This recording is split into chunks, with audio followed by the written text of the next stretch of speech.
big flash. Then this one, you see now we've raised the shower very high enough. So this is the shower. You tilt it here. And then that's the water.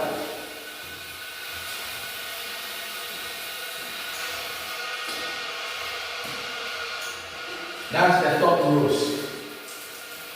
The LED light, everything is working perfectly.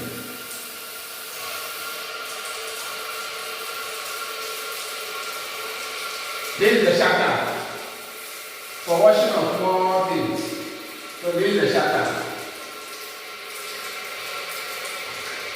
Then we come here. This one is where you fetch water into the bucket. So this is where you fetch water into the bucket. So this is the shower. The shower is working perfectly. So that's it. It's working perfectly. Then we come to the hand washing basin. This is the basin.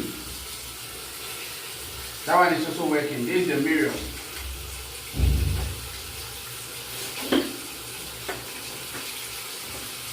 And then this is the cabinet. Okay. Then we come to this one. If we come to this shower, for this one there, that's the shower. It's flowing with pressure. So that tells that the other one is not good. This is where you need to fetch water into bucket.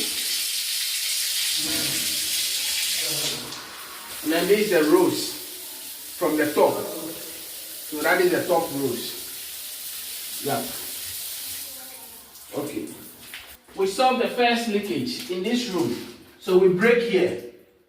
We break here all to work on the leakage. Room. This side too, we have to break here. We have to break here all to work on the leakage. Then if we come here, this is the water heater. I just install it. By the connection, the first plumber used 3/4, and then the tube is not 3/4, so we need to give it a reducer to be able to connect it inside. And then you have to buy anti-shocker for the heater too. Okay. Okay,